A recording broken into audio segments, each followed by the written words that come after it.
Hello and welcome back to Art Laughs with me, Verity Babs. Today I spoke to Jamie D'Souza.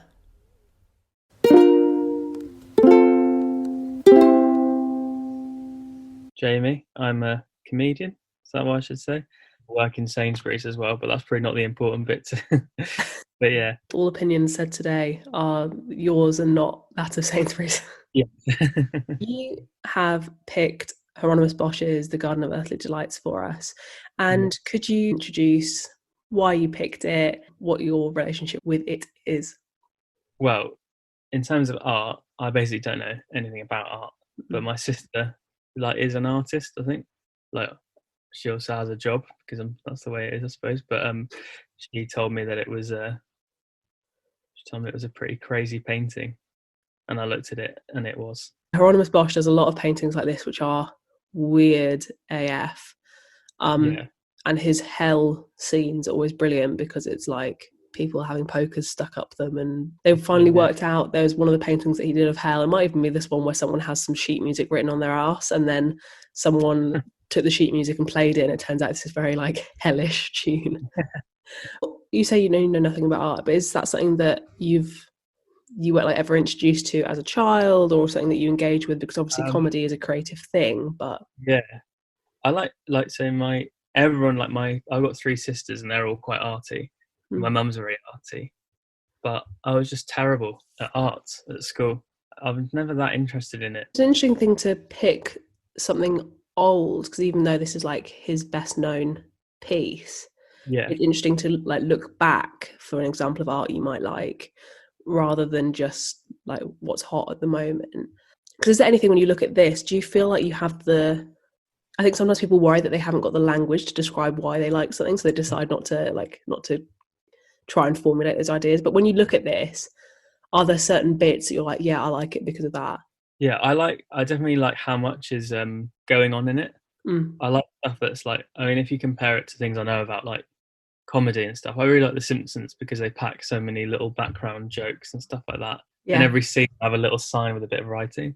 And I imagine if you poured over this piece, you'd see little things, on Mm. second view stuff. I imagine. I don't know. You have like comedy songs and things like that where it is like joke, joke, joke, joke, joke, or like throwback to a joke that if you were listening would have realized that that's like a background joke to something else. Yeah. And I like stuff that's really like dense and full of jokes. Even if like, I think some people go for like less jokes but funnier jokes. But I'm definitely quantity over quality is my thing. Is this meant to be a depiction of hell? it's one of his hellish versus heavenly pieces. So like there's Okay. three panels, and two of them are sort of like lovely and grassy and nice. Then one of them, there's a weird bird guy on a chair eating someone. Oh yeah. And yeah, like the details of the third panel are, I don't know, they're obviously not meant to be funny, because I think at the time, But if yeah, you were to yeah, see one of these, you were meant to go, oh, hell's really bad. I really don't want to end up yeah. in hell. It looks very like what I imagine people in the 16th century would have guessed that like Thorpe Park would look like. Yeah. It's some of it's quite futuristic. Like I'm just looking at it now. Looks like there's a guy in a Zorb. You know them? Exactly. Yeah. Yeah, that's the thing of, I think, the works like these, which are, 500 years old, I find it so hard to fathom that what artwork is that old. When you look at these, you think 500 years ago, someone was like, this is a good idea. I'm going to Yeah. paint a massive thing with thousands of figures in a Zorb. Yeah. How do you know how big this is? Not that that matters, Um, but well, Wikipedia knows, which is open next to me, oh, and apparently yeah. it's like 2 by 4 meters. So fair play. Oh, that's massive. Yeah, Yeah, okay. so these are altarpieces and things. I guess it's interesting looking at bigger paintings anyway on the internet, because you never really have any idea how big they Yeah. are.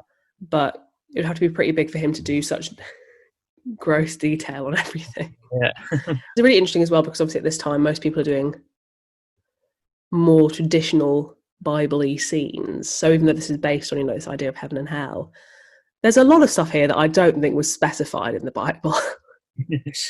Yeah, I mean, it is like uncanny, like the sort of pink castles at the top. So that kind of looks a bit like the Disney castle. I don't know if you've ever been to Disneyland. I've never been to Disneyland, and I feel like it's slightly too late for me to go, but Nah, never too late, I reckon. This is I'm not- slightly what I feel Disneyland might be like. Semi-traumatic, but quite beautiful yeah, experience. yeah, 100%. You just need like a van selling like churros for like 30 quid, and then it's just like paintings complete. I'm sure that if we looked long enough in this, there would be a churros fan. Yeah, Going back to your comedy, and we're talking about this idea that some comedians do that thing of like, it's a story that takes you, and then there's the joke. And obviously, like, we were during lockdown, and you recently had a very successful little gig with Comedy Central, which is brilliant. And actually, your thing of doing joke after joke really worked for those kinds of things. So, like, performing online and shorter gigs. With the move to online gigs, probably for like a foreseeable amount of time, do you think that, you know, you found a good style that works, or do you think loads of comedians are going to have to change what it is they do to suit the like online market? yeah, definitely. I think like I found online gigs like really hard to gauge. The really good thing I like about comedy is that there's such like an objective gauge of how well you're doing. Like you can measure how many laughs you've got, which I really like. And I found like online gigs, because there's a delay and sometimes you can't hear the audience.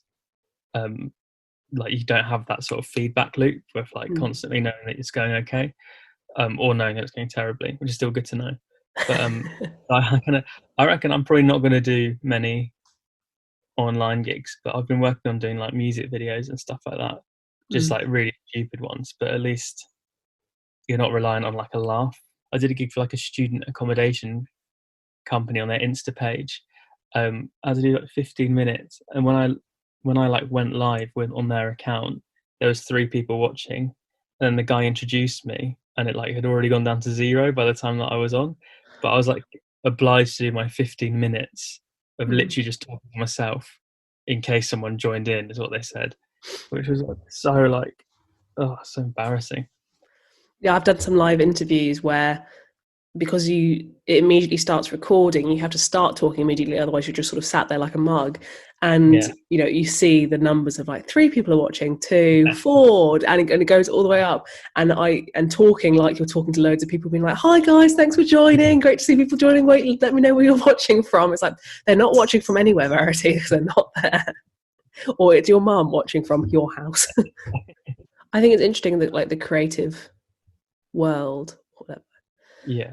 that thing of, why are we making more Zoom comedy? Well, like you say, when all comedy's on the internet already. There's sort of like an idea that in modern art or contemporary art, everything's kind of been done already-ish. Yeah. So I think there is a sort of idea of like, why would you bother being a painter when, given that Monet has already existed, why would you bother? Yeah. It's an interesting thing maybe in the wiring of people in creative jobs who go, I know that people are already doing this, but people need to hear my version of it. Yeah. It's really important that people see my paintings or hear my music or hear my jokes, even though the world is full of paintings and music and jokes. Yeah. I suppose, you know, like 100 people will have that mindset, and then one person will just tap into that public psyche, and everyone did want to hear their jokes or hear their music and stuff. Yeah. You don't know if you're going to be that 1 in 100 person, I suppose. Yeah, and I guess maybe there is a call for people like new stuff. And even if it's the same thing, people love new releases from musicians. Yeah, and exactly. like the new series of whatever, even though it's essentially going to be exactly the same as what we've experienced before. So people carry on doing paintings, even though there are enough now. Yeah. And it's that thing, is like, this makes me sound like a parent of a disappointed kid, but if you enjoyed it, that's the main thing. Do you know what I mean? I don't know if that's a bit of a cop out, but I just think like, if you enjoy doing comedy or you enjoy doing painting, just do it. At the moment, obviously, we're in a sort of, I think this also happened with lockdown, is this sort of hyper hustle culture where it's like everything you do for fun, you should be able to monetize it. And why aren't you doing that already? And this kind of thing. Yeah. So loads of people, the idea of having a hobby that, you know, I'm not very good at tennis, but I go every week and play tennis or whatever. People go, well, why would you bother doing anything if you're not going to be really good at it? Which is a strange thing that's probably coming a lot more in lockdown, is like, oh yes, I like to knit. Why aren't you selling jumpers on Etsy? There's always going to be someone better than you. But I mean, like, we're all very lucky people. There's so many people in worse off situations than us. So like, to compare to someone people compare themselves to like someone who's slightly better at comedy than them. And it's like, why comparing yourself to them when there's like so many people on the other side who are like worse than you or haven't even done it. Like it's kind of arbitrary who you compare yourself to. I think we need more consolation prizes and fewer like hustle awards. Yeah, for sure. I think I just need to compare myself to people who are doing badly, and then that's a good ego boost. That's also not the solution, but it's also with social media, which is like there's more social media now because of lockdown. People are like, you're just seeing the highlights reel of people. I thought this was pretty obnoxious, but my friends didn't so much. But someone from our school bought a house, and they put the hashtag on their Facebook post was like hashtag mortgage. And I just thought that was like a bit like, it's hashtag mortgage when you're like in your mid-20s on a Facebook post. Is that me being like cynical? I don't think it's cynical. I think it's just an odd of all the hashtags to pick, because also, you know, some people put hashtags so that the kind of people who would search hashtag mortgage would follow them. It's like, who's searching for that? Yeah, I can't imagine any sort of person I would get on with who would follow on Instagram hashtag mortgage. Jamie, thank you so much for joining me today. And could you just let us know where the best place is to follow you and keep up with what you're doing? Yeah, sure. Well, thanks for having me. And probably the best places on Twitter is Jamie_D'Souza, and on Instagram is Jamie D'Souza with 2 A's on the end.